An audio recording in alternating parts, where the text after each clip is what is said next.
Aliás, a sua história eu vou ler aqui para o pessoal, né? Você trabalhou na Volkswagen nos anos da ditadura, entrou para a montadora aos 16 anos em 1969, saindo de lá como ferramenteiro em 1978, participou do movimento sindical no momento mais difícil do Brasil, no ABC, no chão da fábrica, conviveu e militou ao lado de companheiros presos dentro das dependências da Volkswagen em 1972.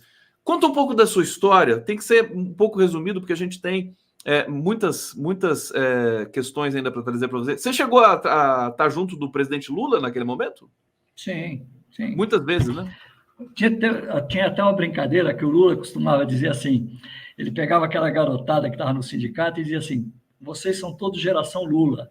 E eu dizia para ele, não, Lula, nós, eu e você, somos geração Paulo Vidal, porque nós começamos o sindicalismo na época do Paulo Vidal, e o Lula assumiu depois. Então, eu vi o iniciozinho do Lula ali, em 1975, quando ele assumiu a presidência do sindicato. Tem um fato até interessante, que acho que tem gente que não gosta que fala, mas eu sou testemunha, eu posso falar.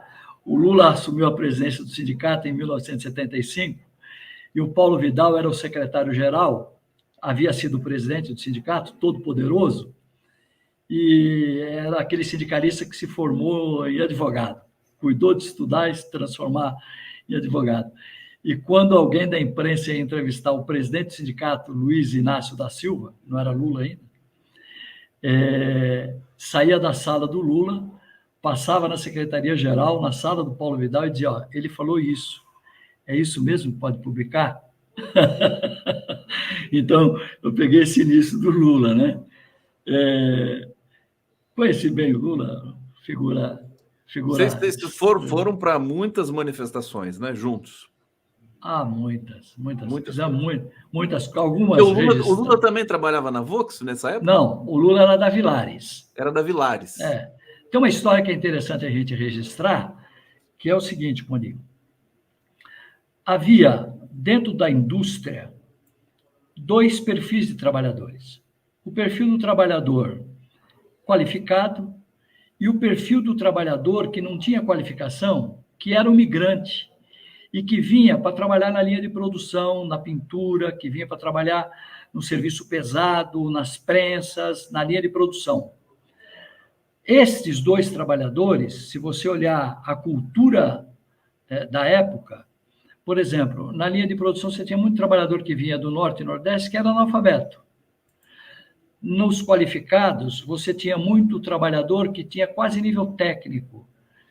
Então, você identificava entre os trabalhadores qualificados um perfil de entendimento da vida e da realidade um pouco diferente. Por exemplo, Lula era qualificado, era torneiro mecânico, que é da área de ferramentaria. Jair Meneghelli era ferramenteiro, eu era ferramenteiro. Então, o nível da profissionalização e da qualificação, ele era um sustentáculo de qualidade no debate da organização política e, ao mesmo tempo, no debate da resistência em si. Tanto é que nós tivemos, dentro da Volkswagen, existia, em 1972, uma base política de resistência dentro da Volkswagen, dirigida pelo Comitê Central do PCB. Quem dava assistência era uma jovem chamada Alice. Alice vem a ser, hoje, a Anita Leocádia Prestes. Né? Era ela que, pessoalmente, dava a assistência para a base. Quando prenderam um grupo desses trabalhadores, prenderam um total de 7. 6 homens e uma mulher. Todos, com exceção de um, da linha de ferramentaria, da linha de qualificação. Quando caiu esta base, isso ficou conhecido na época, na história da esquerda, registrado como a queda da Volks. Se transformou famosa. Só que, quando prenderam esse grupo, a primeira iniciativa que teve foi, de imediato, iniciar a pancadaria, a tortura, nos primeiros 10 minutos, logo dentro da fábrica. Vamos pegar um exemplo que é clássico dessa história. Prenderam o Lúcio Belantani, um ferramenteiro de 27 anos. Prenderam ele 11 horas da noite. Quando foi 11h15, ele estava no departamento pessoal, sendo torturado pelos agentes da repressão que estavam dentro da fábrica, que vieram prendê-lo, acompanhados pela segurança da empresa e, de perto, o chefe-geral da segurança, chamado Coronel Ademar Rude. Vou abrir um parênteses aqui para nós sabermos o que se trata da presença dos militares dentro das unidades fabris, dentro da indústria. Havia ali uma grande aliança onde as empresas, sobretudo as europeias, permitiram que os coronéis do exército tomassem conta do seu esquema interno de segurança. E por que eu destaco as empresas europeias e deixo fora as empresas americanas? Há uma grande diferença aqui, Conde, que nós precisamos observar. As empresas americanas, elas não cediam que os coronéis do exército brasileiro entrassem dentro das suas empresas, porque o monitoramento e o controle das empresas americanas era feita diretamente pelo chamado Departamento de Estado americano, através da CIA. Através da CIA. A GM, por exemplo, qual é o carro que todo militante político tinha pavor? Que todo trabalhador tinha horror de ver? Era a famosa Veraneio C14. Veraneio. Que esta é o carro que foi doado ou emprestado pela General Motors, empresa americana, para os organismos de repressão. Dado o carro, o combustível, algum tipo de ajuda, e dizia, e não se metam aqui dentro. A nossa ajuda é esta, tá certo? É verdade. Até porque os Estados Unidos eram sócios da ditadura brasileira, né? Não, eles foram os principais protagonistas. Aí é muito importante essa afirmação, Conde, é muito importante, porque é o seguinte, quais foram as causas econômicas que provocaram o golpe no Brasil? Tem causas econômicas aí. Porque a gente vê aquela ladainha de que o Brasil podia se transformar numa cubanização, que os comunistas diziam, não é nada disso. Existiam as causas econômicas, que era assim, o Brasil começava a ser um país produtor de petróleo. O Brasil começava a ser um país com jazidas de minério de ferro gigantescas. Olha uma coisa que eu vou falar aqui, que vale a pena nós observarmos. De Itabira, saía trens e trens e trens e mais trens lotados de minério de ferro, desciam por Ipatinga, iam ao porto do Espírito Santo, lotavam navios e navios e navios e navios e navios de minério de ferro, e ainda hoje, no deserto dos Estados Unidos, existem montanhas de minério de ferro empilhadas, tiradas de Minas Gerais, e que estão fazendo parte da reserva de minério de ferro dos Estados Unidos até hoje. Então, a causa do golpe que se deu no Brasil, que foi para a América Latina, ela tem causas econômicas. Aliás, desculpa, sem querer te interromper, já interrompendo, as mesmas causas do golpe que nós sofremos contra Dilma, né? Econômicas também, né? Petróleo. As digitais são as mesmas. As mesmas digitais. As causas são as mesmas. E eles, depois, quando foram derrubar o Allende, vamos lá, vamos dar um pulo aqui, 73. Quando foram derrubar o Allende, era por causa do cobre. Por causa do cobre, porque o Allende ia nacionalizar a extração do cobre, que já não era nacionalizada, eles já estavam tirando. Quando a Allende ameaçou que ia fazer a nacionalização do cobre, foram lá e deram um golpe no Allende. Isso aconteceu em toda a América Latina, as causas econômicas em todos os lados. Mas o que vem isto? Muita gente às vezes fala assim, puxa, vocês estão preocupados em falar de uma coisa de 60 anos atrás? Eu digo, não estou preocupado em falar de uma coisa de 60 anos atrás. Porque 60 anos atrás terminou em 8 de janeiro. É a mesma coisa. É a mesma desestabilização. São os mesmos atores. A farda é a mesma. E a metodologia do golpe é a mesma. Vou contar um caso aqui, Cone, para nós termos um pouco a ideia do que é a implantação de um golpe, a implantação de uma ditadura. Primeiro, tem coisas que nós precisamos registrar. Eu estou aqui na região do ABC. O último encontro que teve o presidente Jango com os trabalhadores brasileiros para organizar a resistência se deu em Santo André, onde hoje é o Moinho São Jorge, onde ali em cima tem um Palácio de Mármore. Outro dia eu contei isso numa reunião com gente que conhece a história do ABC de Santo André, e quando eu contei isso, alguém disse assim para mim: nossa, você tem certeza disso? Eu disse: eu tenho certeza, está registrado na história, porque o meu pai me contava disso. O meu pai era um homem muito articulado, janguista, etc., né? Havia tido uma passagem pelo velho partidão, lúcido, né? Então, o território que se encontrava o ABC naquele período, de grande industrialização já estava chegando aqui a Volkswagen em 1957, a General Motors em 30, anos 40, o pós-guerra, a indústria, a Pirelli, a Firestone, o fervor econômico estava aqui, né? E não é à toa que os militares, quando deram o golpe, a primeira coisa que correram foi para cima das indústrias multinacionais que haviam financiado o golpe, né? Nós temos um telegrama, Conde, que nós só tivemos acesso porque a Universidade de Illinois tem todo o arquivo da Ford, que ela, 50 anos depois, é obrigado a abrir o arquivo.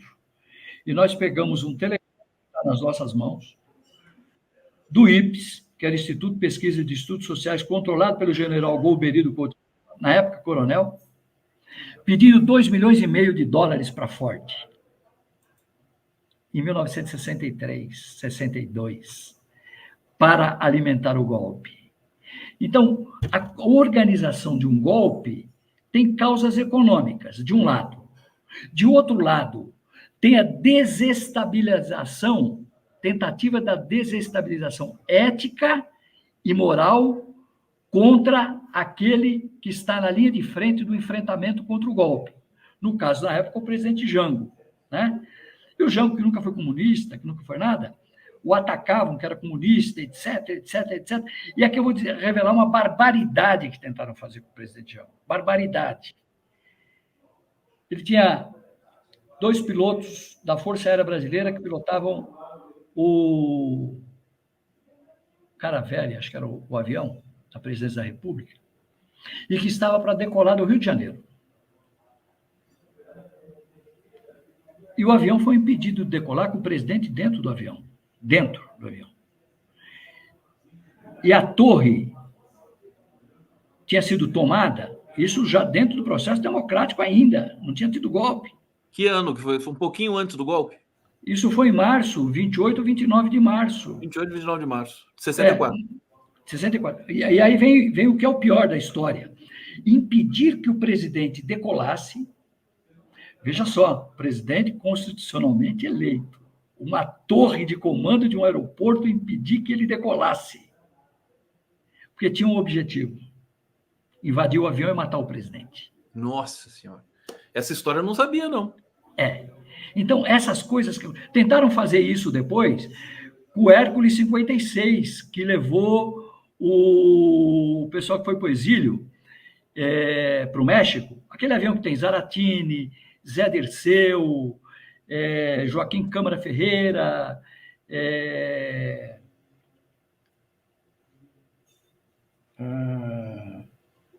o Frate, o Zé Ibrahim, Maria Cândida, aquele avião que tinha aqueles 13 presos, faltam 2 que não estão ali, que era o Gregório Bezerra, que vinha do Recife, tentaram invadir um grupo militar, sem comando. Não, está na nossa mão. Tentaram invadir e matar todos os presos. Não conseguiram matar porque decolou 5 minutos antes deles chegarem. 5 minutos antes, tentaram fazer essa operação com o presidente Jango.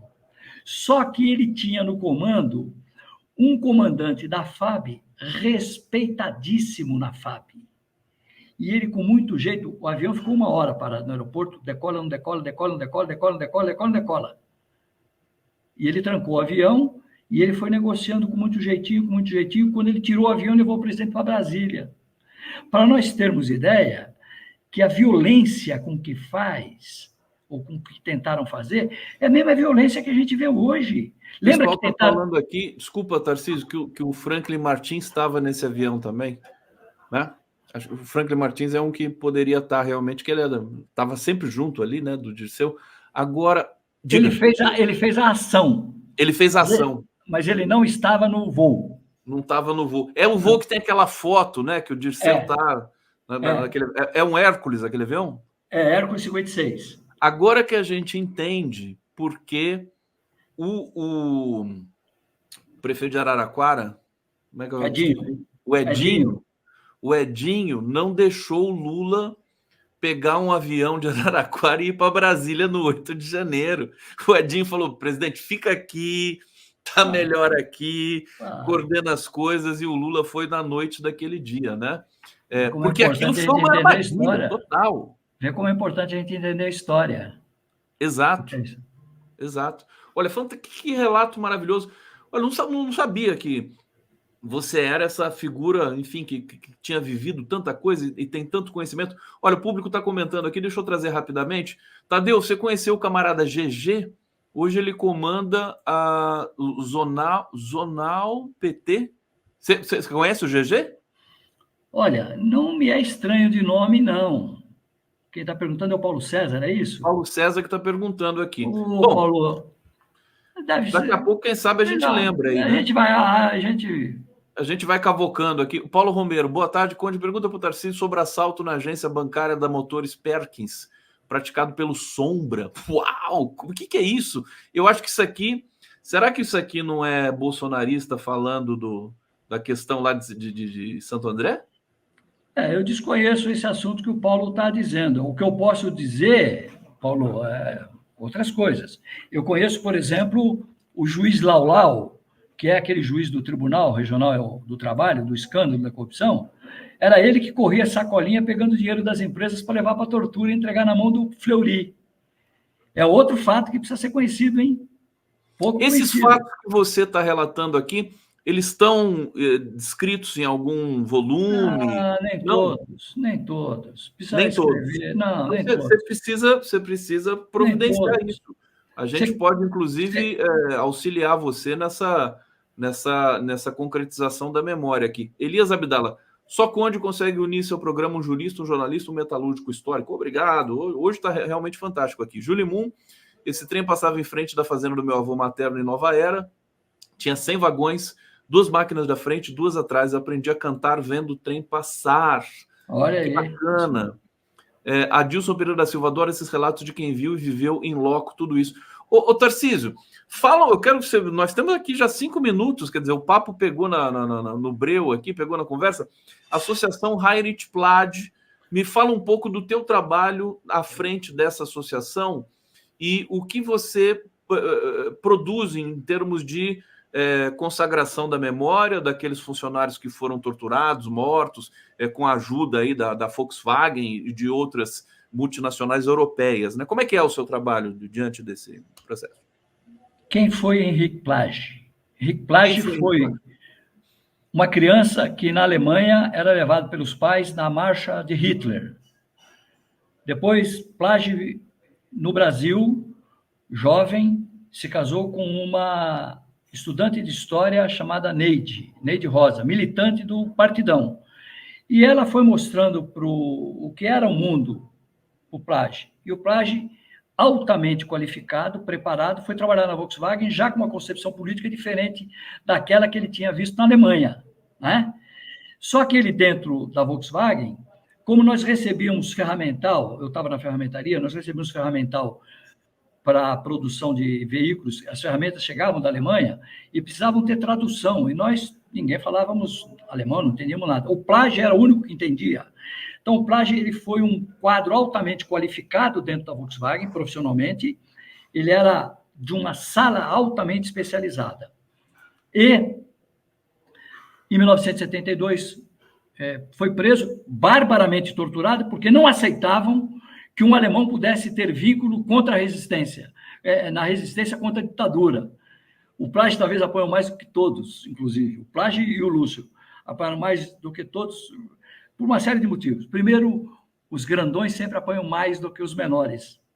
É uma lógica da tortura lá, de querer pegar o maior, e o Plage era um alemãozão forte, como o Lúcio era um cara de 1,82 m e tal. Então, nós entramos no Ministério Público em 2015 com a denúncia contra a Volkswagen baseado em documentos da Comissão da Verdade e documentos que nós havíamos guardado ao longo de 40 anos. Né?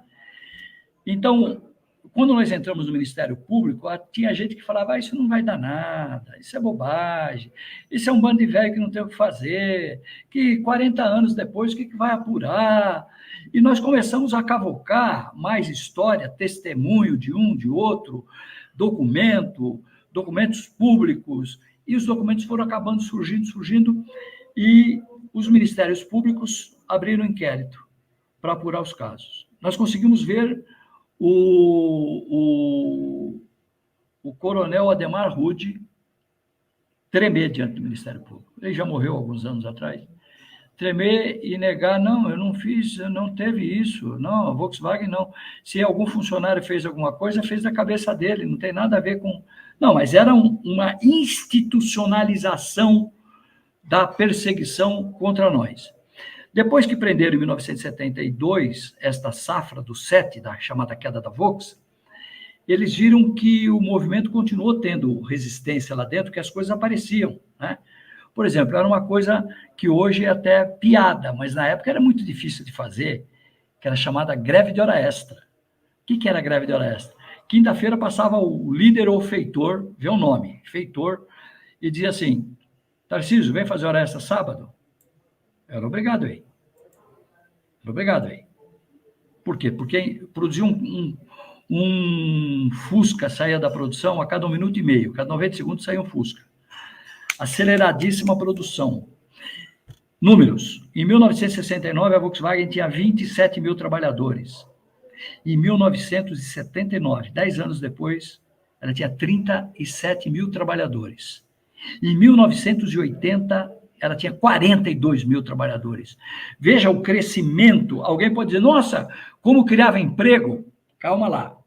Nós tínhamos um crescimento industrial baseado em duas coisas. Baseado no arroxo salarial e na repressão. Enquanto o regime falava no binômio segurança e desenvolvimento, dentro da fábrica era repressão e arroxo salarial. E obrigatoriedade de você fazer hora extra. Por quê? Porque o crescimento era tão grande que não dava tempo dela aumentar o seu parque industrial. Então, todo mundo tinha que trabalhar mais. Pode falar. Tarcísio, eu estou fascinado pelas coisas que você está contando aqui. Eu estou imaginando assim, por isso que o presidente Lula saiu tão forte das greves do ABC, né? Quer dizer, ali era o coração do país, né? Do ponto de vista do trabalho, e essa dimensão toda, né? É incrível. Você sabe que sempre que eu conversei com metalúrgicos, pessoal ligado ao sindicato, eu fiquei sempre impressionado com a capacidade intelectual e de politização que todos têm. Todos têm. É mais impressionante do que, enfim, o mundo acadêmico tem outro registro, né, das demandas e do discurso, mas é impressionante essa geração, várias gerações, né? Você falou a geração antes do Lula, quem que era? Paulo Vidal. Paulo Vidal. Né? E depois do Lula teve também outros, né? Teve muitos outros. Meneghel, Vicentinho, Luiz Marinho. Produziu grandes quadros. Ô, Tarcísio, deixa eu só pegar as imagens que eu recebi aqui do meu querido Zé Igor para mostrar para vocês. Eu vou mostrar aqui a ficha do Tarcísio. Olha só que fantástico isso aqui. Ah, não, isso aqui é a ficha do... não, é sua mesmo. Esta ficha foi produzida pela Volkswagen e entregue para os órgãos de repressão. Essa ficha aí. Entregue para os órgãos de repressão. Olha só. Se você olhar na ficha lá embaixo, na terceira linha, na quarta linha, dá um endereço da minha mãe, a casa dos meus pais, dá a minha conta bancária, dá todos os dados, todos os dados. Esta é uma ficha produzida pela Volkswagen e entregue para os órgãos de repressão. Tem um documento que é maravilhoso, maravilhoso, do ponto de vista da digital do crime. Listam 20 e poucas pessoas e listam assim, o Tarcísio Tadeu, o Luiz Inácio da Silva, vulgo Lula, o Almir Pazianotto, que depois se transformou ministro do TST até, foi deputado, etc, etc. E listam todas essas pessoas e em cima está escrito à mão, fonte, Vox. Isso é documento oficial do Estado de São Paulo. Então, a participação da empresa, quando ela abriu os portões para que os militares entrassem e tomassem conta, eles inventaram um negócio chamado secose. Isso dá um capitão, dá uma nova conversa. Eu vou te convidar de novo para a gente falar com mais tempo, mais detalhes sobre tudo isso. Infelizmente, nosso tempo acabou. Tá bem. Estourou. Mas vamos conversar. Tem muito mais coisa para a gente falar, Tarcísio. Eu não sabia que você era tão bom contador de histórias, história viva do Brasil. Parabéns pelo seu trabalho à frente aí do Instituto. É uma fundação ou instituto? É uma associação, e nós vamos fazer no dia 4, junto com os sindicatos metalúrgicos, nós vamos fazer um ato sobre os 60 anos com presença de ministros do governo Lula. E vamos lançar o livro que conta a história desse caso também. No dia 4 de abril? Claro. 4 de abril, às 16 horas, no Sindicato dos Metalúrgicos. Sindicato dos Metalúrgicos São Bernardo do Campo. São Bernardo do Campo. Perfeitamente. Antes disso, o Tadeu volta aqui para o Tarcísio Tadeu volta aqui para conversar com a gente. Tarcísio, parabéns, viu, pelo seu trabalho, pela sua generosidade, por esse, enfim, lastro que você tem sobre a história brasileira. Tem muito a dizer para a gente ainda. Obrigado a todos que nos acompanharam aqui no 11 News. Continuem com a nossa programação e a gente volta amanhã mais uma vez às 11 da manhã. Obrigado, Tadeu. Obrigado, gente. Abraço. Valeu.